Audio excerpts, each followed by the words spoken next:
비행기 엔진 소리가 단조롭게 울려 퍼졌다. 건조한 기계음이었지만 드넓은 하늘 한가운데서는 이상하게도 자장가처럼 들렸다.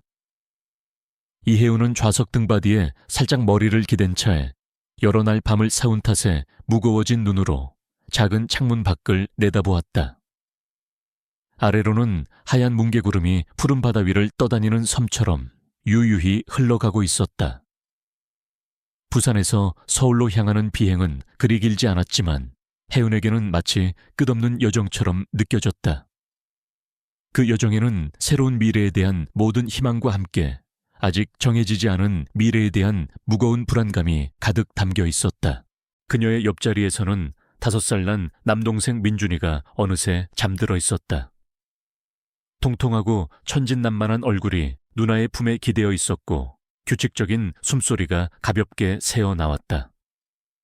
혜우는 동생의 이마 위로 흩날리는 머리카락을 쓸어 넘겨주며 가슴속 깊은 곳에서부터 안타까움과 결의가 뒤섞인 감정이 차올랐다. 끔찍한 사고로 부모님을 일찍 여인 후 두 남매는 세상에 홀로 남겨졌다. 가족의 무게, 산더미처럼 쌓인 빚, 그리고 민준이를 돌봐야 하는 책임감이 갓 20을 넘긴 그녀의 가녀린 어깨를 짓눌렀다. 화려하지만 기회로 가득 찬 도시, 서울은 그녀의 마지막 선택이자 붙잡고 싶은 한 줄기 희미한 빛이었다. 민준이가 더 이상 어떤 불이익도 당하지 않고 풍족하게 자랄 수 있도록 안정적인 일자리를 찾기를 바랐다. 비행기는 순항고도에 접어들었고 기내에는 나른한 평온함이 감돌았다. 대부분의 승객들은 잠을 청하거나 책을 읽거나 혹은 창밖의 풍경을 무심히 바라보고 있었다. 혜은이 앉은 이코노미석은 다소 좁고 불편했지만 이마저도 그녀에게는 사치처럼 느껴졌다. 서울에서의 생활비를 아끼기 위해 가장 저렴한 항공권을 구하느라 애썼던 기억이 떠올랐다. 민준이가 불편한지 몸을 뒤척였다. 혜우는 아이를 좀 더 편안하게 안아주려 자세를 고쳐 앉았다.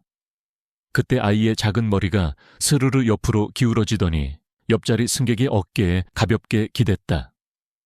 혜운의 심장이 쿵 내려앉았다.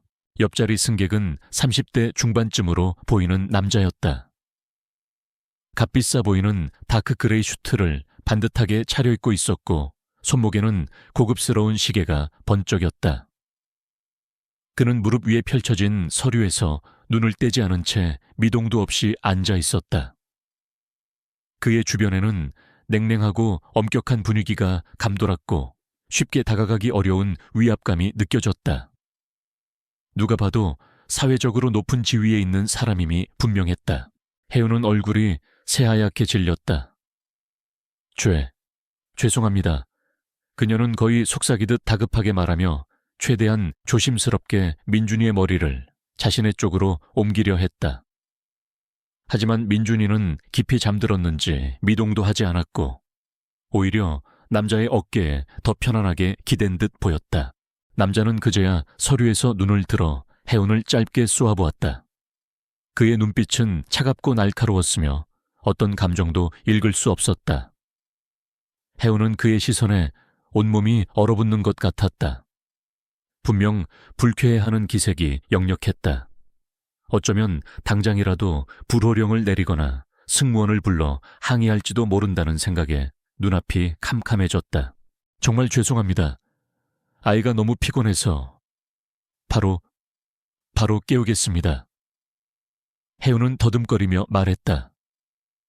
그녀는 민준이를 흔들어 깨우려 했지만 아이는 칭얼거리며 더 깊이 잠속으로 파고들었다. 남자는 아무 말도 하지 않았다. 그저 다시 서류로 시선을 돌렸을 뿐이다.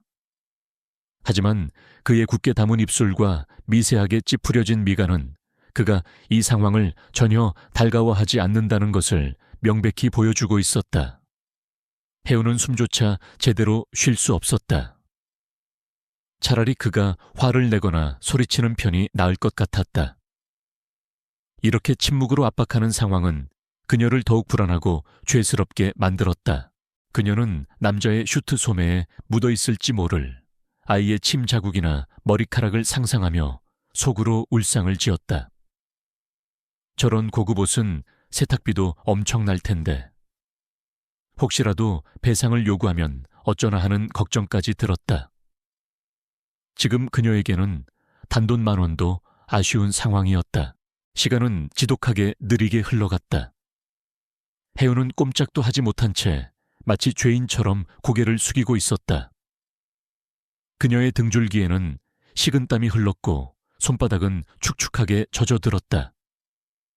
남자의 존재 자체가 거대한 압박감으로 다가왔다.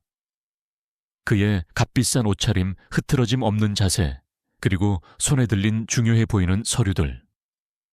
모든 것이 그녀의 초라한 현실과 극명한 대조를 이루었다. 몇 년 전만 해도 그녀의 가족은 평범하고 행복했다. 작은 식당을 운영하시던 부모님은 성실했고 혜운과 민준이는 사랑 속에서 자랐다. 하지만 예기치 않은 화재 사고가 모든 것을 앗아갔다. 부모님은 돌아가셨고 집과 가게는 잿더미로 변했다. 남은 것은 빚뿐이었다. 친척들은 처음에는 안타까워했지만 시간이 지나면서 각자의 사정으로 하나둘 등을 돌렸다. 결국 세상에 남겨진 것은 혜운과 어린 민준이뿐이었다. 그녀는 학교를 그만두고 닥치는 대로 일을 해야 했다. 식당 아르바이트, 전단지 돌리기, 청소. 하지만 어린 동생을 돌보면서 안정적인 수입을 얻기란 하늘의 별 따기였다. 부산에서의 생활은 점점 더 막막해졌고 결국 그녀는 마지막 희망을 걸고 서울행을 결심한 것이었다. 지인이 소개해준 작은 식당의 주방 보조 자리였지만 지금 그녀에게는 감지덕지한 기회였다. 그런데 비행기에서부터 이런 실수를 저지르다니. 혜우는 자책감에 고개를 들 수 없었다. 혹시라도 이 일 때문에 앞으로의 일에 나쁜 영향을 미치지는 않을까 하는 불안감이 엄습했다. 그녀는 그저 이 비행이 빨리 끝나기만을 간절히 바랐다. 남자는 여전히 서류에 집중하고 있는 듯 보였다. 가끔씩 페이지를 넘기는 소리만이 정적을 갈랐다. 혜우는 용기를 내어 다시 한번 민준이를 자신 쪽으로 조심스럽게 당겨보려 했지만 아이는 여전히 꿈쩍도 하지 않았다. 오히려 남자의 어깨에 더 깊이 파고드는 듯했다. 혜우는 거의 울고 싶은 심정이었다. 창밖으로는 어느새 서울의 불빛들이 보이기 시작했다. 도시의 거대한 윤곽이 서서히 드러나면서 혜운의 심장은 기대와 불안으로 더욱 빠르게 뛰기 시작했다. 제발 아무 일 없이 이 비행이 끝나기를. 그리고 저 무서운 표정의 남자가 더 이상 자신과 민준이에게 어떤 불쾌감도 표현하지 않기를. 그녀는 두 손을 모아 간절히 기도했다. 남자의 냉담함 속에 숨겨진 작은 관용이라도 있기를 바라면서 혜우는 착륙 안내 방송에 나오기만을 초조하게 기다렸다. 승객 여러분, 우리 비행기는 곧 김포국제공항에 착륙할 예정입니다. 좌석 벨트를 매주시고 좌석 등받이와 테이블을 제자리로 해주시기 바랍니다. 안내 방송이 기내에 울려 퍼지자 혜우는 자신도 모르게 침을 꿀꺽 삼켰다. 드디어 이 지옥 같은 비행이 끝난다는 안도감과 함께 앞으로 닥쳐올 현실에 대한 막연한 두려움이 동시에 밀려왔다. 그녀는 곁눈질로 옆자리의 남자를 살폈다. 그는 여전히 서류를 검토하고 있었지만 이전보다는 조금 풀어진 듯한 느낌이었다. 어쩌면 착륙 준비로 분주한 기내 분위기 때문일지도 몰랐다. 그때 민준이가 꼼지락거리며 잠에서 깨어났다. 아이는 눈을 비비며 두리번거리다가 자신이 기대어 잠들었던 남자의 어깨를 발견하고는 해맑게 웃었다. 아저씨 어깨가 침대 같아요. 따뜻해요. 혜운의 얼굴은 다시 한번 새하얗게 질렸다. 아이의 천진난만한 말은 그녀에게 비수처럼 꽂혔다. 그녀는 황급히 민준이의 입을 막으려 했지만 아이는 이미 할 말을 다 해버린 후였다. 민준아, 조용히 해야지. 아저씨 불편하시잖아. 그녀는 거의 울먹이며 아이를 다그쳤다. 모든 것을 체념한 채 남자의 불호령을 기다리던 혜우는 뜻밖의 광경을 목격했다. 남자의 입가에 아주 희미하지만 분명한 미소가 스쳐 지나간 것이었다. 그것은 냉소나 비웃음이 아닌 아주 짧고 부드러운 거의 알아차리기 힘든 미소였다. 그는 민준이를 향해 고개를 살짝 돌리더니 재킷 안주머니에서 작은 은색 만년필을 꺼내 아이에게 건넸다. 꼬마야, 이건 선물이다. 좋은 꿈을 꾼 값이라고 해두지. 그의 목소리는 여전히 낮고 차분했지만 아까처럼 날카로운 냉기는 느껴지지 않았다. 민준이는 눈을 동그랗게 뜨고 만년필을 받아들었다. 우와, 멋있다. 고맙습니다, 아저씨. 아이는 신이 나서 외쳤다. 혜우는 눈앞의 상황을 믿을 수 없다는 듯 멍하니 바라보았다. 불과 몇 분 전까지만 해도 자신을 얼어붙게 만들었던 그 냉정한 남자가 이렇게 부드러운 모습을 보이다니. 그녀는 당황스러움과 안도감, 그리고 알 수 없는 감정이 뒤섞여 심장이 빠르게 뛰는 것을 느꼈다. 정말 죄송합니다. 그리고 감사합니다. 그녀는 겨우 목소리를 쥐어짜내 말했다. 남자는 대답 대신 가볍게 고개를 끄덕였다. 그는 더 이상 아무 말도 하지 않고 창밖으로 시선을 돌렸다. 비행기는 서서히 고도를 낮추며 서울의 풍경 속으로 빨려 들어가고 있었다. 해우는 남자의 예측 불가능한 행동에 어리둥절했지만 가슴 한구석을 짓누르던 무거운 돌덩이가 조금은 가벼워진 것을 느꼈다. 비행기가 완전히 멈춰서고 안전벨트 표시등이 꺼지자 승객들이 일제히 짐을 챙기기 시작했다. 해운도 민준이의 손을 잡고 자리에서 일어섰다.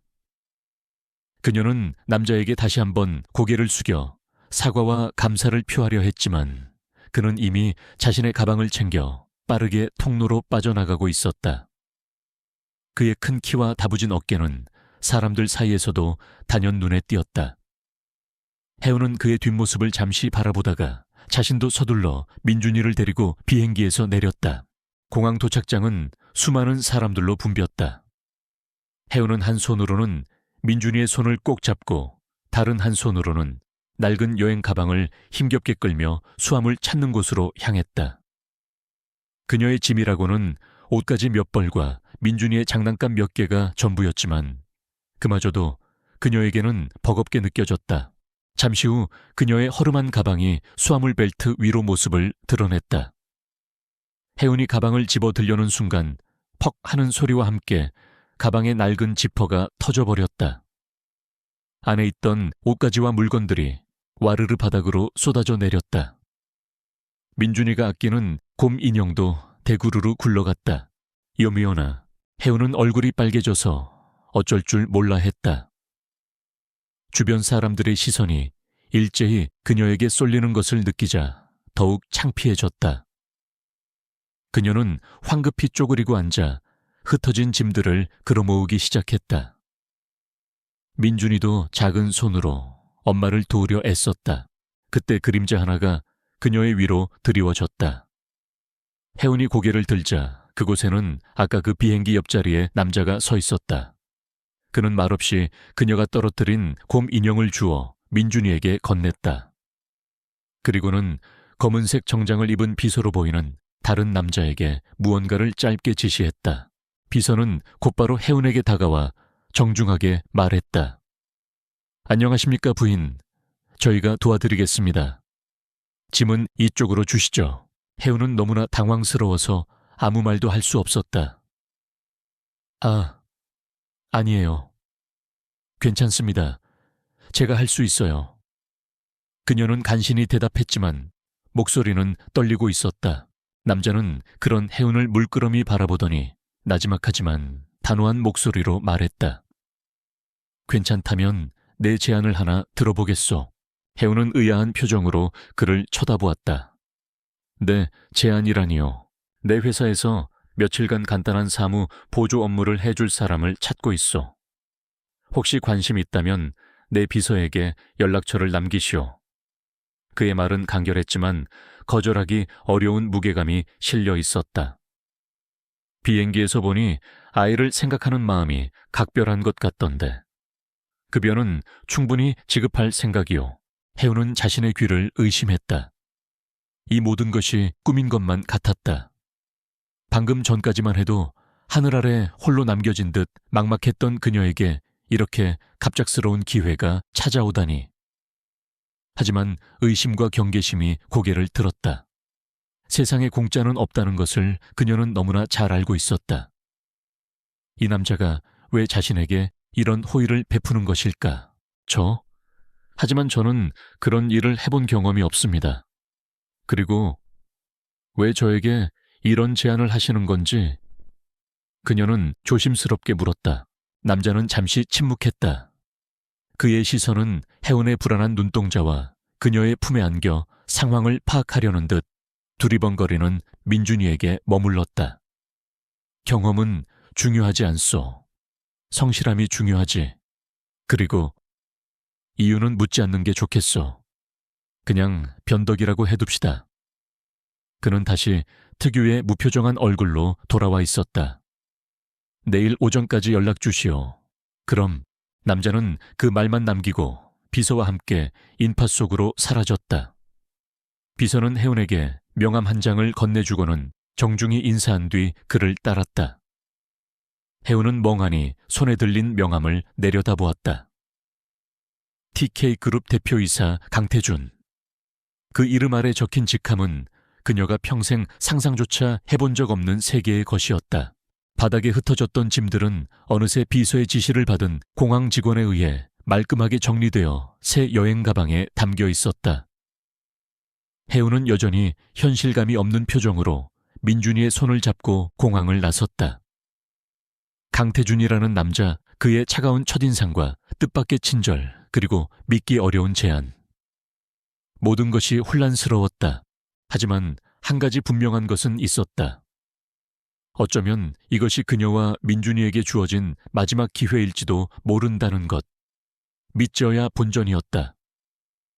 아니, 지금 그녀는 믿질 것조차 없는 처지였다. 그녀의 마음속에서 희망과 불안이 격렬하게 다투기 시작했다. 과연 이 제안을 받아들여도 괜찮을까? 그 남자를 믿어도 되는 걸까? 서울의 차가운 밤 공기가 그녀의 뺨을 스쳤다. 혜은은 민준이를 더욱 꼭 껴안았다. 결정을 내려야 했다. 밤새도록 혜은은 강태준이 건넨 명함을 손에 쥔 채 고민에 잠겼다. 그의 제안은 너무나 갑작스러웠고 비현실적이기까지 했다. 세상 물정 모르는 어린아이라면 모를까. 산전수전 다 겪은 그녀에게 이런 파격적인 호의는 의심부터 들게 했다. 하지만 다른 한편으로는 이것이 정말 마지막 동아줄일지도 모른다는 절박함이 그녀를 사로잡았다. 민준이의 해맑은 얼굴을 떠올리자 그녀는 어떤 위험이라도 감수할 수 있을 것 같았다. 날이 밝자 혜은은 떨리는 손으로 명함에 적힌 번호로 전화를 걸었다. 강태준의 비서라는 여자는 어제 공항에서 만났던 그 남자였고 그는 혜은의 연락을 기다렸다는 듯 차분하게 다음 절차를 안내했다. 다음 날 아침 혜은은 남대문 시장에서 가장 저렴하지만 단정해 보이는 옷을 골라 입고 민준이를 임시로 맡아주기로 한 옆방 아주머니에게 몇 번이고 감사 인사를 전한 뒤 약속된 장소로 향했다. TK그룹 본사 건물은 서울의 중심계에서도 가장 높고 웅장했다. 유리와 강철로 이루어진 거대한 마천루는 하늘을 찌를 듯 솟아 있었고 그 위용에 혜은은 자신도 모르게 주눅이 들었다. 로비는 최고급 대리석으로 마감되어 있었고 바쁘게 오가는 직원들은 하나같이 세련되고 지적인 모습이었다. 이곳은 그녀가 지금까지 살아온 세계와는 완전히 다른 별천지 같았다.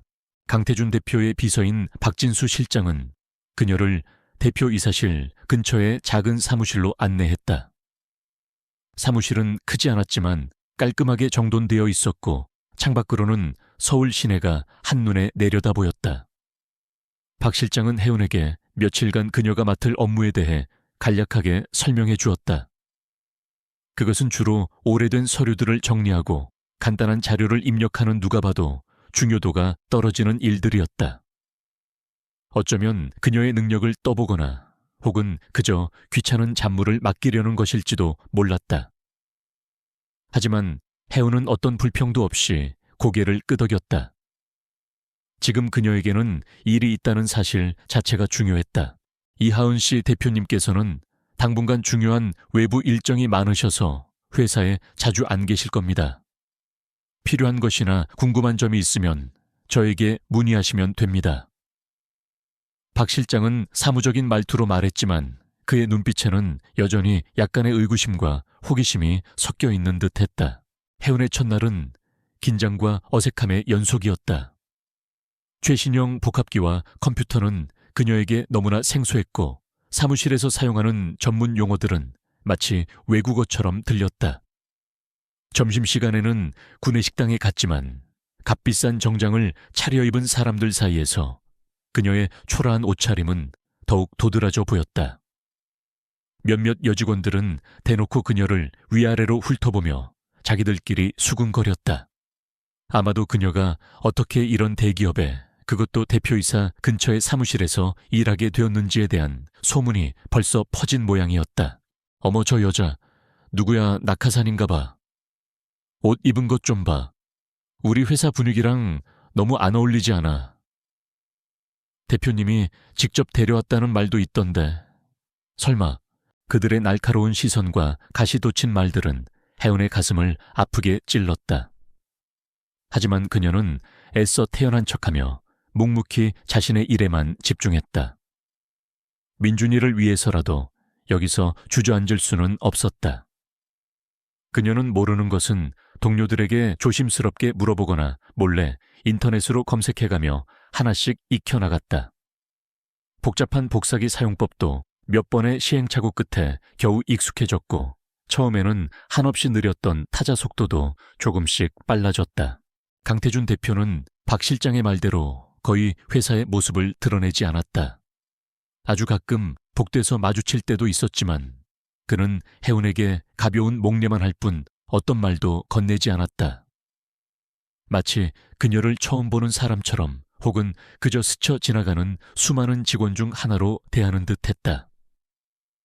혜운은 그럴 때마다 그가 자신에게 왜 그런 제안을 했는지 더욱 알 수 없게 되었다. 동정심이었을까 아니면 정말 단순한 변덕, 그의 속마음을 알 길이 없어 답답했지만 동시에 그가 자신에게 별다른 관심을 두지 않는다는 사실에 안도하기도 했다.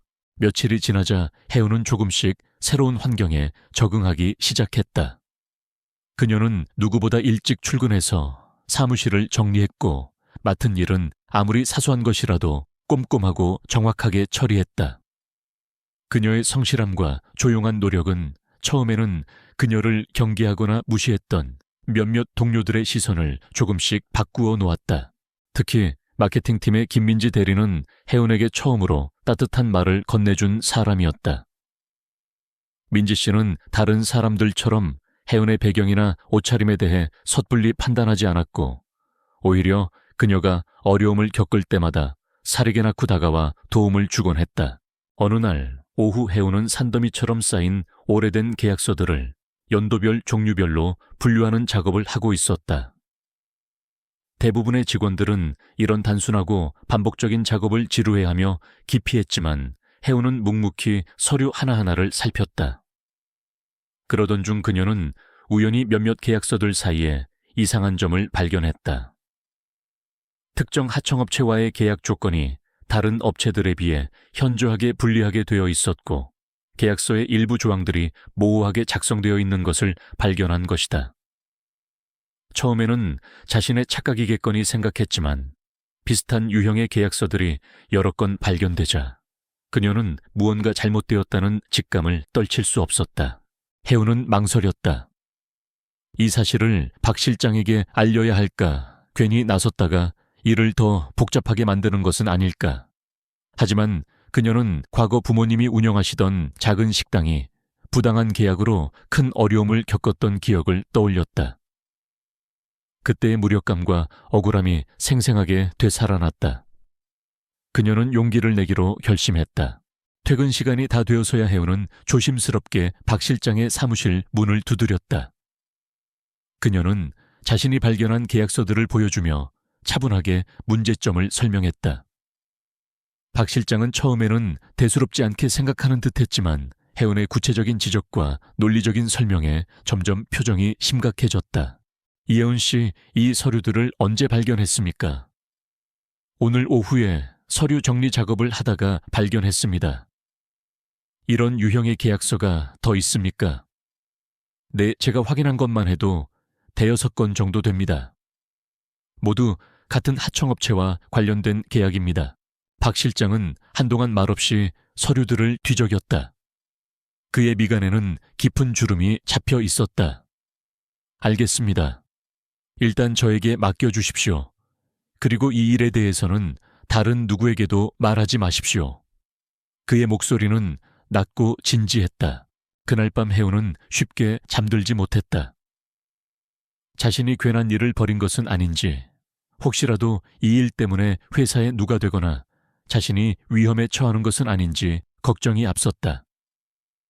하지만 한편으로는 자신이 무언가 중요한 일을 해냈을지도 모른다는 작은 기대감도 들었다.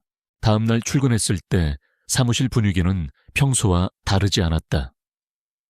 박 실장도 혜운에게 어제 일에 대해 아무런 언급도 하지 않았다. 혜운은 다시 평소처럼 자신의 업무에 집중하려 했지만 마음 한구석의 불안감은 쉽게 가시지 않았다. 그렇게 며칠이 흘렀다. 혜운은 거의 그 일을 잊어가고 있었다. 그러던 어느 금요일 오후 강태준 대표가 예고 없이 회사에 나타났다. 그는 곧바로 임원회의를 소집했고 회의실에서는 평소보다 훨씬 더 격앙된 목소리들이 새어나왔다. 혜운은 무슨 일인지 알 수 없었지만 회사의 분위기가 심상치 않다는 것을 직감했다. 그리고 몇 시간 뒤 박 실장이 혜운을 불렀다. 그의 표정은 그 어느 때보다도 진지했고 그의 입에서는 혜운이 전혀 예상하지 못했던 말이 흘러나왔다. 박진수 실장의 사무실은 무거운 침묵만이 감돌았다. 창밖으로는 화려한 도시의 야경이 펼쳐지고 있었지만 혜운의 눈에는 아무것도 들어오지 않았다.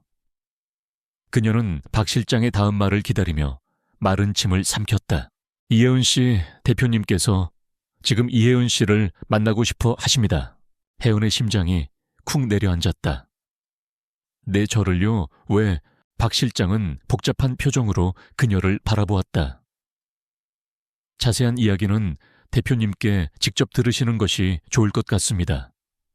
하지만 이것만은 알아두십시오. 이혜은 씨가 발견한 그 서류들 생각보다 훨씬 더 큰 문제와 연결되어 있을 가능성이 높습니다. 대표이사실로 향하는 혜은의 발걸음은 청은망은 무거웠다. 그녀는 자신이 과연 무엇을 건드린 것인지, 그리고 그 파장이 어디까지 미칠지 상상조차 할 수 없었다. 대표이사실 문 앞에 서자 안에서 강태준 대표의 낮고 힘있는 목소리가 새어나왔다. 그는 누군가와 심각한 내용의 통화를 하고 있는 듯했다. 잠시 후 통화가 끝나고 박 실장이 문을 두드리자 들어오게 하는 짧은 허락이 떨어졌다. 강태준 대표는 거대한 책상 뒤편에 가죽 의자에 앉아 있었다. 그의 앞에는 혜운이 발견했던 문제의 계약서들이 놓여 있었다. 그의 표정은 평소보다 더욱 엄숙하고 냉철해 보였고 방 안의 공기는 얼음장처럼 차가웠다. 앉게. 그가 턱짓으로 앞자리를 가리켰다. 혜운은 조심스럽게 자리에 앉았다. 이하은 씨, 강태준이 입을 열었다. 그의 시선은 혜운의 눈을 똑바로 꿰뚫는 듯했다. 이 계약서들의 문제점을 어떻게 발견했지 구체적으로 설명해보게. 혜운은 긴장으로 떨리는 목소리를 애써 가다듬으며 자신이 서류를 정리하던 과정과 이상한 점을 발견하게 된 경위를 차분하게 설명했다. 그녀는 과거 부모님의 식당이 겪었던 부당계약 사례를 언급하며 왜 자신이 그 계약서들에 민감하게 반응했는지에 대해서도 솔직하게 털어놓았다. 강태준은 아무 말 없이 그녀의 이야기를 끝까지 들었다. 그의 표정에는 어떤 변화도 없었지만 혜운은 그가 자신의 말을 한마디 한마디 주의 깊게 듣고 있다는 것을 느낄 수 있었다. 혜운의 설명이 끝나자 그는 한동안 침묵을 지키다가 입을 열었다. 박 실장에게 들었겠지만 이혜운 씨가 찾아낸 이 문제는 우리 회사에 상당한 손실을 입히고 있었던 건으로 보인다. 해당 하청업체는 내부에 누군가와 결탁했을 가능성이 높아. 그의 목소리에는 차가운 분노가 서려 있었다. 오랫동안 아무도 눈치채지 못했지. 혹은 알고도 묵인했거나 해우는 숨을 죽였다. 내부 결탁이라니. 그녀가 생각했던 것보다 훨씬 더 심각한 상황이었다. 대표님, 그럼 저는 이하은 씨는 우연히 중요한 단서를 발견한 거요. 강태준이 그녀의 말을 잘랐다. 하지만 이제부터가 시작이야. 이 문제는 단순히 몇 건의 부실 계약으로 끝나지 않을 것 같아. 더 깊고 추악한 무언가가 숨겨져 있을 가능성이 커. 그는 책상 위에 인터폰 버튼을 눌렀다. 김 변호사, 지금 내 사무실로 들어오게. 곧이어 중년의 변호사가 대표이사실로 들어섰다.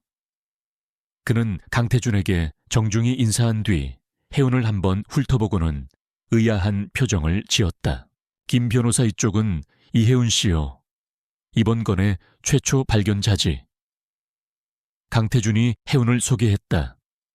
그리고 이혜운 씨 이분은 우리 회사 법무팀의 김성철 변호사요. 앞으로 이 사건 조사를 총괄하게 될 뿐이지. 김 변호사는 여전히 미심쩍은 눈빛으로 해운을 바라보았지만 강태준의 말에 이의를 제기하지는 않았다. 그들은 해운이 발견한 계약서들을 중심으로 본격적인 조사에 착수했다. 회계 장부와 과거 거래 내역들이 샅샅이 검토되었고 관련 부서 직원들에 대한 비공식적인 탐문도 이루어졌다. 조사가 진행될수록 문제는 눈덩이처럼 불어났다. 문제의 하청업체는 수년간 TK그룹으로부터 특혜에 가까운 조건으로 일감을 받아왔으며 그 과정에서 막대한 이익을 챙긴 것으로 드러났다. 또한 그 업체가 TK그룹의 경쟁사에 주요 기술 정보를 유출한 정황까지 포착되었다. 이는 단순한 배임 행위를 넘어 회사의 존립을 위협할 수 있는 심각한 산업 스파이 행위였다. 내부의 배신자는 아직 특정되지 않았지만 용의선상에는 몇몇 고위 임원들의 이름이 오르내렸다. 그들은 강태준 대표의 신임을 받으며 오랫동안 회사에 몸담아온 인물들이었다. 만약 그들 중 누군가가 정말 배신자라면 그 파장은 상상 이상일 것이었다. 해운은 이 거대한 음모의 한가운데서 자신이 얼마나 미약한 존재인지 절감했다. 그녀는 그저 평범한 사무보조원일 뿐이었고 이런 복잡하고 위험한 일에 관여할 능력도 자격도 없다고 생각했다. 하지만 동시에 그녀는 자신이 시작한 일에 대한 책임감을 느꼈다. 그리고 어쩌면 자신만이 할 수 있는 일이 있을지도 모른다는 생각도 들었다. 며칠 뒤 해운은 여느 때처럼 과거 자료들을 디지털화하는 작업을 하고 있었다. 그것은 몇 년치의 지출 결의서와 세금 계산서들이었는데 대부분의 사람들은 그저 지루한 숫자의 나열로 치부해버릴 만한 자료들이었다. 하지만 해운은 특유의 꼼꼼함으로 자료 하나하나를 살폈다. 그러던 중 그녀는 아주 사소하지만 이상한 점을 발견했다. 특정 날짜에 여러 부서에서 동일한 품목에 대해 중복으로 지출 결의가 이루어진 것처럼 보이는 기록들이 여러 건 눈에 띈 것이다. 금액은 크지 않았지만 그 패턴이 반복적으로 나타나고 있었다. 그녀는 이 사실을 김 변호사에게 알려야 할지 망설였다. 이미 전문적인 조사팀이 활동하고 있는 상황에서 자신의 이런 사소한 발견이 무슨 의미가 있을까 싶었다. 하지만 지난번 계약서 건을 떠올리며 그녀는 다시 한번 용기를 냈다. 김 변호사는 처음에는 해운의 말을 심각하게 받아들이지 않는 듯했다. 이혜운 씨, 그런 자잘한 오류들은 회계 처리 과정에서 흔히 발생할 수 있는 일입니다. 너무 예민하게 반응할 필요 없어요. 하지만 해운은 물러서지 않았다. 변호사님, 제가 확인한 바로는 이런 중복 지출로 보이는 건들이 특정 기간에 집중되어 있습니다. 그리고 대부분이 소모품이나 비품 구매와 관련된 것들입니다. 혹시 이것이 의도적인 자금 세탁의 한 방법일 수도 있지 않을까요? 김 변호사는 해운의 확신에 찬 모습에 잠시 놀란 듯했다. 그는 혜운이 제시한 자료들을 다시 한번 찬찬히 살펴보았다. 그리고 그의 표정이 서서히 굳어지기 시작했다. 이것 참 정말 이상하군요. 만약 이혜운 씨의 추측이 맞다면 이건 우리가 놓치고 있었던 또 다른 중요한 단서가 될 수 있습니다. 그날 이후 조사팀은 혜운이 발견한 새로운 단서를 바탕으로 자금 흐름을 역추적하기 시작했다. 그리고 마침내 그들은 문제의 하청업체와 내부 배신자 사이의 검은 연결고리를 찾아냈다. 배신자는 바로 TK그룹의 재무 담당 최고 임원인 박상무였다. 그는 오랫동안 회사의 자금을 횡령해왔으며 하청업체와의 부당 거래를 통해 막대한 비자금을 조성해왔던 것이다.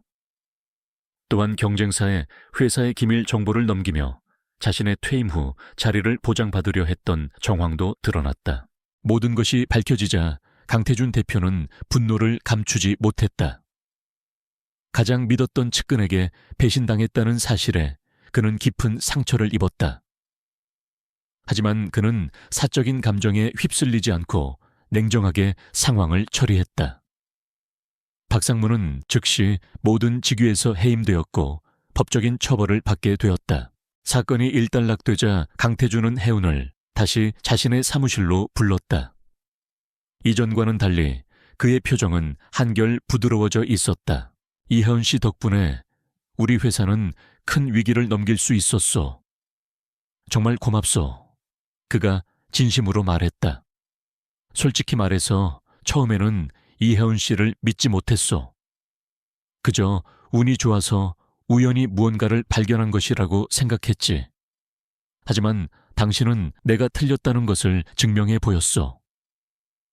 당신의 그 섬세함과 용기 그리고 통찰력은 정말 놀랍소. 혜운은 그의 칭찬에 얼굴이 살짝 붉어졌다.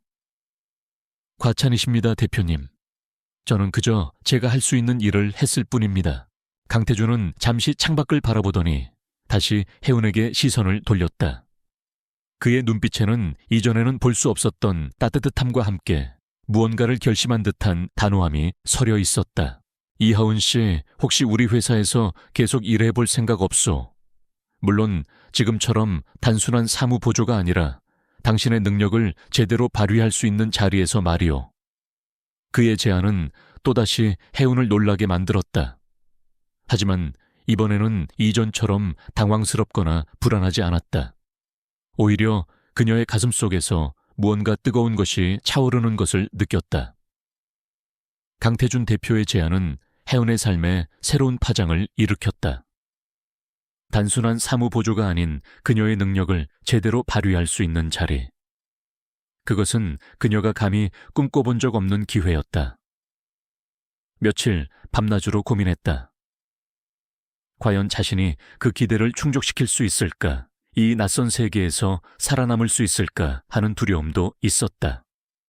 하지만 민준이의 밝은 미래를 생각하면, 그리고 지난 몇 주간 자신이 TK그룹에서 겪었던 일들을 되새겨보면 그녀의 마음속에는 용기가 샘솟았다. 그녀는 더 이상 과거의 어려움에 얽매여 있는 무력한 존재가 아니었다. 혜운은 강태준 대표의 제안을 수락하기로 결심했다. 그녀는 새로 신설된 경영혁신팀의 일원으로 발령받았다. 팀의 주요 업무는 박상무 사건과 같은 내부 비리를 사전에 차단하고 회사의 전반적인 운영 효율성을 높이는 방안을 모색하는 것이었다. 아직 팀원은 혜운과 박진수 실장, 그리고 다른 부서에서 차출된 2명의 과장급 직원이 전부였지만 대표 직속 부서라는 점에서 회사의 높은 관심과 기대를 엿볼 수 있었다. 새로운 역할은 이전보다 훨씬 더 많은 책임감과 전문성을 요구했다. 혜운은 밤낮 없이 업무에 매진했다. 회계원리기업 법규 데이터 분석 등 생소한 분야들을 공부해야 했고 복잡한 보고서를 작성하고 발표하는 일도 잦았다. 처음에는 실수도 많았고 동료들의 날카로운 지적에 위축되기도 했다. 하지만 그녀는 포기하지 않았다. 특유의 성실함과 꼼꼼함으로 빠르게 업무를 익혀나갔고 그녀만의 독창적인 시각으로 문제의 본질을 꿰뚫어보는 능력은 동료들의 인정을 받기 시작했다. 특히 박진수 실장은 해운의 든든한 지원군이 되어주었다. 그는 해운의 잠재력을 일찌감치 알아보았고 그녀가 새로운 환경에 잘 적응할 수 있도록 물심양면으로 도왔다. 강태준 대표 역시 해운의 성장을 묵묵히 지켜보며 필요한 지원을 아끼지 않았다. 그의 사무실에서 업무 보고를 하거나 회의에 함께 참석하는 일이 잦아지면서 해운은 그의 냉철한 판단력과 카리스마 넘치는 리더십 뒤에 숨겨진 인간적인 고뇌와 회사를 향한 깊은 애정을 어렴풋이 느낄 수 있었다. 그들 사이에는 여전히 보이지 않는 벽이 존재했지만 서로에 대한 존중과 신뢰는 조금씩 깊어지고 있었다. 그러나 평화는 오래가지 않았다. 박상무가 구속된 지 얼마 지나지 않아 해운의 주변에서 이상한 일들이 일어나기 시작했다. 퇴근길에 누군가 자신을 따라오는 듯한 느낌을 받았고 혼자 사는 그녀의 작은 월세방에 누군가 침입하려 한 흔적도 발견되었다. 처음에는 예민해진 타시련이 생각했지만 익명의 협박 편지까지 받게 되자 해운은 보통 일이 아님을 직감했다. 편지에는 박상무 사건에서 손을 떼지 않으면 민준이에게 해코지를 하겠다는 섬뜩한 내용이 담겨 있었다. 해운은 공포에 휩싸였다. 자신은 어떤 위험도 감수할 수 있었지만 민준이만큼은 절대로 다치게 할 수 없었다. 그녀는 즉시 이 사실을 박 실장과 강태준 대표에게 알렸다. 강태준의 얼굴은 싸늘하게 굳어졌다. 박상무의 잔당들이 아직 남아있는 모양이군. 아니면 그와 결탁했던 외부 세력이거나. 그의 목소리는 분노로 낮게 가라앉아 있었다. 이혜운 씨, 그리고 민중군의 안전은 내가 책임지겠소. 당분간은 각별히 조심해야 할 거요. 강태준은 즉시 해운과 민준이의 신변 보호를 위한 조치를 취했다. 사복 경호원이 그림자처럼 그들을 따라다녔고 해운의 집 주변에는 보안 시스템이 강화되었다. 하지만 해운은 이런 보호 조치만으로는 안심할 수 없었다. 그녀는 이 위협의 근원을 뿌리 뽑지 않으면 언제까지고 불안에 떨어야 한다는 것을 알았다. 그녀는 숨거나 도망치는 대신 정면으로 맞서기로 결심했다. 해운은 박상무와 연관되었던 하청업체들에 대한 자료를 다시 한번 꼼꼼히 검토하기 시작했다. 그녀는 그 업체들의 재무제표 계약 조건 그리고 대표들의 인적 사항까지 샅샅이 파헤쳤다. 그러던 중 유독 한 업체가 그녀의 눈길을 끌었다. 대성실업이라는 이름의 작은 건설자재 납품업체였다.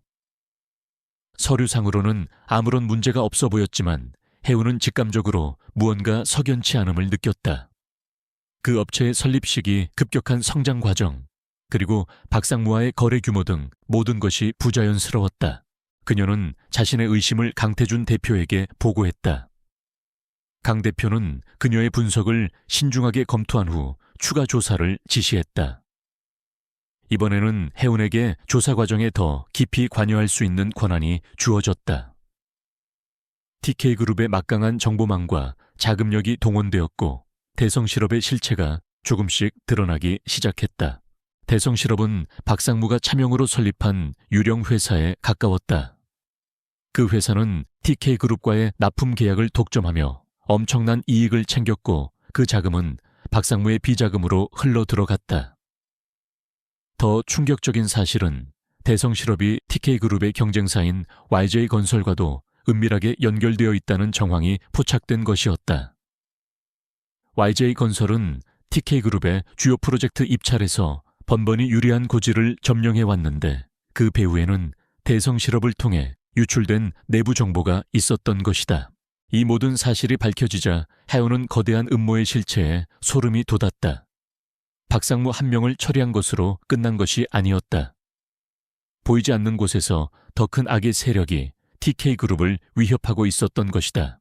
어느 날 밤 해운은 야근을 마치고 경호원의 차를 타고 집으로 돌아가고 있었다. 민준이는 이미 옆방 아주머니 댁에서 잠들어 있을 시간이었다. 그녀가 아파트 주차장에 내려 채서 막 내리려는 순간 검은색 승용차 한 대가 쏜살같이 달려와 그녀의 차 앞을 가로막았다. 차에서 건장한 남자 2명이 내렸다. 그들의 눈빛은 살기로 가득 차 있었다. 이혜은 씨, 우리랑 잠깐 할 얘기가 있는데. 한 남자가 낮은 목소리로 위협하듯 말했다. 경호원이 즉시 혜은의 앞을 막아서며 소리쳤다. 물러서 경찰에 신고하기 전에. 하지만 남자들은 아랑곳하지 않고 경호원에게 달려들었다. 순식간에 격투가 벌어졌다. 혜은은 공포로 온몸이 굳었지만 이대로 당할 수만은 없다고 생각했다. 그녀는 재빨리 핸드백에서 휴대폰을 꺼내 102B에 신고하려 했다. 그때 다른 한 남자가 그녀에게 달려들어 휴대폰을 빼앗아 바닥에 던져버렸다. 얌전히 따라오는 게 좋을 거야. 네 동생도 무사하길 바란다면. 남자가 그녀의 팔을 거칠게 잡아 끌었다. 혜은은 절망감에 눈앞이 캄캄해졌다. 경호원은 2명의 남자를 상대하느라 힘겨워 보였다. 바로 그때 어디선가 날카로운 타이어 마찰음과 함께 검은색 세단 한 대가 미끄러지듯 주차장으로 들어섰다. 차에서 내린 사람은 강태준 대표였다. 그의 뒤에는 박 실장과 몇 명의 경호원들이 더 있었다. 그 손 놓지 못해 강태준의 차가운 목소리가 주차장에 울려 퍼졌다. 갑작스러운 상황 변화에 괴한들은 당황한 듯했다. 그 틈을 타 혜은을 붙잡고 있던 남자를 경호원이 제압했고 다른 남자도 곧이어 강태준 대표의 경호원들에게 포위되었다. 상황은 순식간에 역전되었다. 강태준은 혜은에게 다가와 그녀의 어깨를 잡았다. 괜찮소. 이혜은 씨 다친 데는 없소. 그의 눈에는 걱정과 안도의 빛이 교차했다. 혜은은 그제야 긴장이 풀리면서 다리에 힘이 빠져 주저앉을 뻔했다. 강태준이 그녀를 부축했다. 이제 괜찮소. 다 끝났소. 그의 목소리는 낮고 부드러웠지만 그 안에 담긴 힘은 혜은에게 큰 위안을 주었다. 그날 밤 혜은은 강태준의 배려로 안전한 장소에서 민준이와 함께 밤을 보냈다. 붙잡힌 괴한들은 대성실업과 YJ건설 양쪽에 모두 발을 걸치고 있는 폭력 조직의 일원들로 밝혀졌다. 그들은 박상무의 몰락으로 자금줄이 끊기고 자신들의 비리가 드러날까봐 혜은을 협박하려 했던 것이다. 이 사건을 계기로 강태준은 더 이상 좌시하지 않기로 결심했다. 그는 TK그룹의 모든 역량을 총동원하여 대성실업과 YJ건설의 비리를 파헤치고 그 배후 세력까지 뿌리 뽑겠다고 선언했다.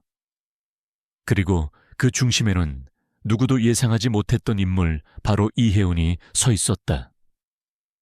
그녀의 용기와 통찰력은 이제 TK그룹의 미래를 좌우할 중요한 열쇠가 되어 있었다.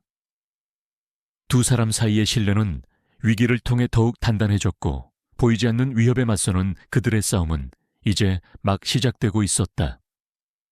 강태준 대표의 사무실에는 전례 없는 긴장감이 감돌았다. TK그룹의 핵심 브레인들이 모두 모여 YJ건설과 그 배후 세력을 무너뜨리기 위한 전략을 짜고 있었다. 단순한 복수나 응징이 아니었다. 이것은 업계의 고질적인 부패 고리를 끊고 정당한 경쟁 질서를 바로 세우기 위한 거대한 싸움의 시작이었다. YJ건설은 생각보다 훨씬 더 깊고 넓게 뿌리내리고 있을 겁니다. 법무팀 김성철 변호사가 무거운 표정으로 말했다. 단순히 박상무나 대성실업 같은 하청업체와의 연결고리를 넘어 정관계 로비나 불법 자금 조성 등 더 큰 비리가 숨겨져 있을 가능성이 높습니다. 결정적인 증거 없이는 그들을 무너뜨리기 어려울 겁니다. 강태준은 굳게 입을 다문 채 회의실 전체를 둘러보았다. 그의 시선이 이혜은에게 멈췄다. 이혜은 씨, YJ건설이 우리 회사와 과거에 진행했던 모든 계약 및 입찰 관련 자료들을 다시 한번 검토해 주시오. 특히 그들이 이례적으로 낮은 가격으로 수주했거나 반대로 우리에게 불리한 조건으로 계약을 강요했던 건들을 집중적으로 분석해 주시오. 이혜은 씨의 그 감이 이번에도 필요할 것 같소. 혜은은 그의 말에 담긴 신뢰를 느끼며 고개를 끄덕였다. 그녀는 더 이상 어리고 미숙한 사무보조원이 아니었다. 지난 몇 달간의 경험은 그녀를 강인하고 예리한 분석가로 성장시켰다. 그녀에게는 TK그룹의 모든 데이터베이스에 접근할 수 있는 최고 수준의 권한이 주어졌고, 박진수 실장을 비롯한 팀원들은 그녀의 업무를 전폭적으로 지원했다. 며칠 밤낮으로 해오는 방대한 자료와 씨름했다. 그녀는 YJ건설이 지난 몇 년간 TK그룹과의 거래에서 보여준 미묘한 패턴들을 찾아내기 시작했다. 그들은 특정 시기에 TK그룹의 내부 정보 없이는 알 수 없는 조건으로 입찰에 참여하여 주요 프로젝트들을 따냈고, 반대로 TK그룹이 반드시 성사시켜야 하는 사업에서는 교묘하게 압력을 넣어 불리한 계약을 체결하도록 유도했다. 마치 보이지 않는 손이 모든 것을 조종하고 있는 듯했다. 해운은 단순한 계약서 분석을 넘어 YJ건설과 관련된 모든 공개정보 뉴스기사, 심지어는 익명 게시판의 루머까지 샅샅이 훑었다. 그러던 중 그녀는 YJ건설의 전직 재무담당 임원이었던 최만식이라는 인물에 대한 기사를 발견했다. 그는 몇 년 전 내부 고발을 시도하려다 실패하고 업계에서 매장당한 비운의 인물이었다. 해운은 직감적으로 그가 YJ건설의 치부를 알고 있을 중요한 열쇠가 될 수 있다고 판단했다. 강태준 대표는 해운의 보고를 받고 즉시 최만식을 찾도록 지시했다. 수소문 끝에 그들은 지방의 작은 도시에서 은둔 생활을 하고 있는 최만식을 찾아낼 수 있었다. 강태준과 해운은 직접 그를 만나러 갔다. 최만식은 처음에는 경계심을 풀지 않았지만 강태준의 진심 어린 설득과 해운이 제시한 구체적인 자료들을 보고 마음을 열기 시작했다. 그는 YJ건설의 회장인 윤태섭이 어떻게 비자금을 조성하고 경쟁사들을 불법적으로 탄압하며 심지어 정관계 인사들에게 뇌물을 살포해 왔는지에 대한 충격적인 사실들을 털어놓았다. 그리고 그 증거가 담긴 비밀 장부의 존재까지 암시했다. 한편 YJ건설의 윤태섭 회장도 TK그룹의 움직임이 심상치 않다는 것을 감지하고 있었다. 그는 언론을 통해 TK그룹과 강태준 대표에 대한 악의적인 루머를 퍼뜨리고 정치권에 압력을 넣어 TK그룹에 대한 세무조사를 착수하도록 하는 등 비열한 방역을 시작했다. 심지어 해운의 뒤를 캐며 그녀를 회유하거나 협박하려는 시도까지 있었다. 하지만 해운은 흔들리지 않았다. 그녀에게는 이제 강태준이라는 든든한 방패와 TK그룹이라는 강력한 무기가 있었다. 최만식이 알려준 단서를 바탕으로 TK그룹의 특수팀은 마침내 YJ건설의 비밀 장부가 숨겨진 장소를 찾아냈다. 그것은 윤태섭 회장의 개인 별장 지하에 교묘하게 위장된 비밀 금고였다. 증거 확보 작전은 한편의 첩보 영화처럼 은밀하고 신속하게 진행되었다. 해운은 현장에 직접 참여하지는 않았지만 실시간으로 전달되는 상황을 지켜보며 손에 땀을 쥐었다. 마침내 비밀 장부가 확보되었다는 소식이 전해졌을 때 그녀는 자신도 모르게 안도의 한숨을 내쉬었다. 비밀 장부에는 YJ건설의 모든 추악한 비리가 고스란히 담겨 있었다. 그것은 그야말로 악의 제국을 무너뜨릴 수 있는 결정적인 증거였다. 며칠 뒤 TK그룹은 긴급 기자회견을 열었다. 강태준 대표가 직접 단상에 섰고 그의 옆에는 이혜운과 김성철 변호사가 함께했다. 강태준은 침착하지만 단호한 목소리로 YJ건설의 불법 행위들을 조목조목 폭로하기 시작했다. 그의 발언이 이어질 때마다 기자석에서는 탄성과 함께 카메라 플래시가 쉴 새 없이 터져 나왔다. YJ건설 측은 즉각 반박 성명을 발표하며 모든 의혹을 부인했지만 TK그룹이 제시한 증거는 너무나 명백하고 구체적이었다. 특히 해운이 분석한 자료와 최만식의 증언, 그리고 결정적으로 비밀 장부의 내용은 YJ건설의 숨통을 끊어놓기에 충분했다. 기자회견의 클라이맥스는 해운이 직접 마이크를 잡았을 때였다. 그녀는 떨리는 목소리였지만 눈빛은 확신에 차 있었다. 저는 이 자리에 서기까지 많은 고민을 했습니다. 하지만 불의는 언젠가 반드시 그 대가를 치러야 한다고 믿습니다. YJ건설의 비리는 단순히 한 기업의 문제를 넘어 우리 사회 전체의 건강성을 해치는 심각한 범죄입니다. 그녀는 자신이 어떻게 YJ건설의 비리 단서를 포착하게 되었는지, 그리고 그 과정에서 어떤 위협과 압박을 받았는지 담담하게 이야기했다. 그녀의 진솔한 이야기는 많은 사람들에게 깊은 감동과 공감을 불러일으켰다. 기자회견이 끝나자마자 검찰은 YJ건설에 대한 대대적인 압수수색에 착수했다. 윤태섭 회장을 비롯한 주요 임원들은 출국 금지 조치를 당했고 YJ건설의 주가는 폭락하기 시작했다. 한때 업계의 거목으로 군림했던 YJ건설은 순식간에 몰락의 길을 걷게 되었다. 그들이 쌓아 올린 부와 명성은 모래성처럼 허무하게 무너져 내렸다. 며칠 후 강태준 대표의 사무실. 창밖으로는 어느새 어둠이 내리고 있었다. 강태준과 혜우는 나란히 서서 서울의 야경을 바라보고 있었다. TV에서는 연일 YJ건설의 비리 수사 속보가 흘러나오고 있었다. 결국 해냈군요. 혜운이 낮은 목소리로 말했다. 그녀의 얼굴에는 피로감과 함께 깊은 안도감이 서려 있었다. 강태준은 말없이 혜운을 바라보았다. 그녀는 더 이상 처음 비행기에서 만났던 생활고에 찌든 가녀린 여인이 아니었다. 그녀는 자신의 힘으로 거대한 악에 맞서 싸워 이긴 강인하고 지혜로운 여성이 되어 있었다. 이혜운 씨가 없었다면 불가능했을 거요. 강태준이 진심을 담아 말했다. 당신은 TK그룹을 구했을 뿐만 아니라 어쩌면 이 업계 전체를 구한 것인지도 모르오. 그의 칭찬에 혜운은 살짝 미소를 지었다. 길고 힘든 싸움이었지만 그 끝에는 분명 의미 있는 결과가 기다리고 있었다. 그녀는 자신과 민준이의 미래뿐만 아니라 더 나은 세상을 만드는데 조금이나마 기여했다는 사실에 가슴 벅찬 자부심을 느꼈다. 하지만 이것이 끝이 아니었다. YJ건설의 몰락은 또 다른 시작을 의미했다. 무너진 질서를 바로 세우고 새로운 희망을 만들어가야 하는 과제가 그들 앞에 놓여 있었다. 그리고 그 길에 강태준과 이혜우는 이제 가장 든든한 동반자가 되어 함께 걸어갈 것이었다. 그들의 눈빛은 이미 다음 목표를 향해 빛나고 있었다. YJ건설의 몰락은 대한민국 재계에 거대한 파장을 일으켰다.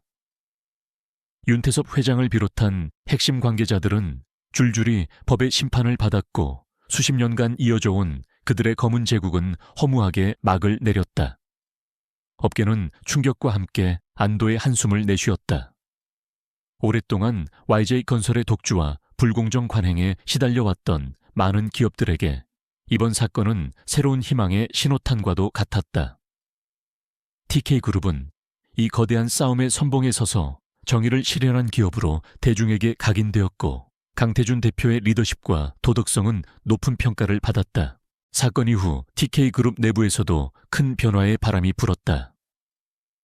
이혜운이 속한 경영혁신팀은 정식 부서로 확대 개편되었고 회사의 투명성과 윤리 경영을 강화하기 위한 다양한 제도들이 도입되었다. 혜운은 이 모든 과정의 중심에서 핵심적인 역할을 수행했다. 그녀의 날카로운 분석력과 공정하고 합리적인 판단은 TK그룹이 과거의 폐단을 청산하고 미래지향적인 기업으로 나아가는 데 크게 기여했다. 혜운의 삶에도 눈부신 변화가 찾아왔다. 그녀는 더 이상 홀로 힘겹게 세상을 살아가는 가난한 여인이 아니었다. 회사 내에서는 그녀의 능력과 공로를 인정하는 사람들이 늘어났고 재계에서도 그녀의 이름을 주목하기 시작했다. 하지만 혜운은 늘 겸손함을 잃지 않았고 묵묵히 자신의 자리에서 최선을 다했다. 가장 큰 변화는 역시 민준이와의 생활이었다. 그녀는 마침내 민준이에게 안정적이고 따뜻한 보금자리를 마련해 줄 수 있게 되었다.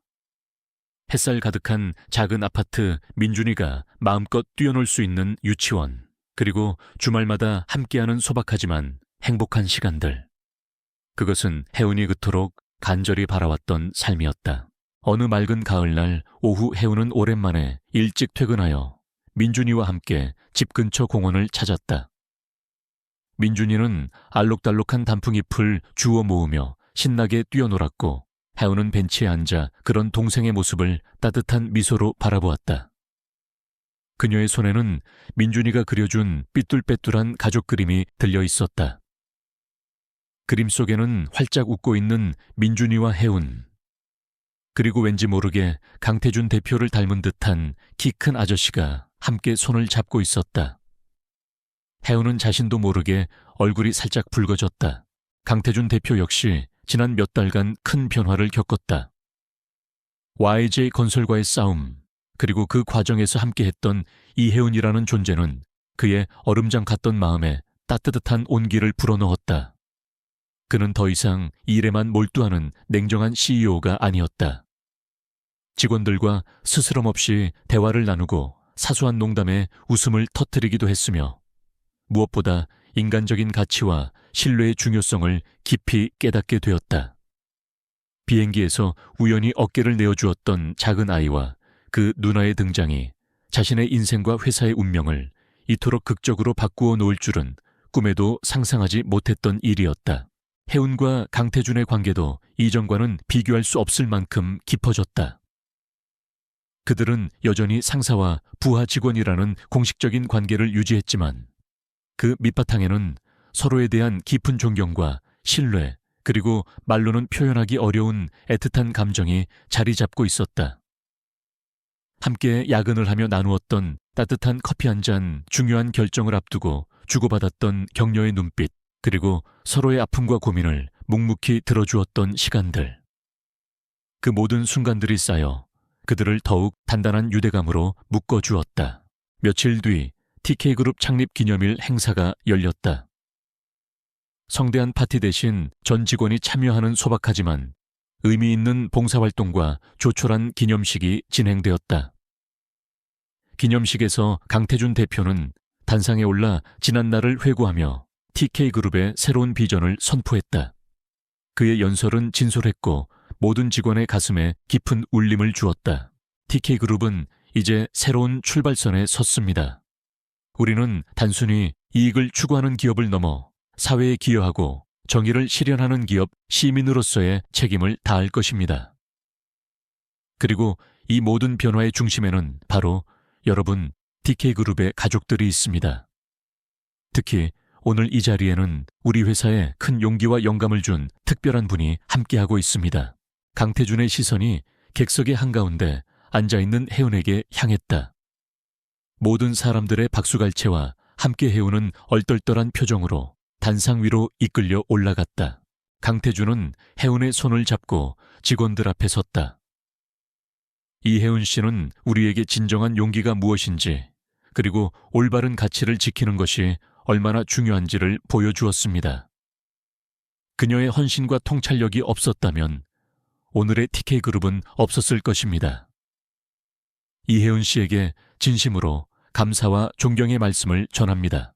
그는 혜운에게 감사패와 함께 따뜻한 포옹을 건넸다. 혜운의 눈가에는 감격의 눈물이 어렸다. 그녀는 마이크를 잡고 떨리는 목소리로 말했다. 제가 한 일은 그저 제가 옳다고 믿는 일을 했을 뿐입니다. 저에게 이런 기회를 주시고 믿어주신 대표님과 동료 여러분께 진심으로 감사합니다. 앞으로도 TK그룹의 빛나는 미래를 위해, 그리고 더 나은 세상을 위해 작은 힘이나마 보태겠습니다. 기념식이 끝나고 혜운은 사무실 창가에 서서 멀리 펼쳐진 서울의 야경을 바라보았다. 그녀의 책상 위에는 민준이가 그린 그림과 함께 강태준 대표가 선물한 작은 화분이 놓여 있었다.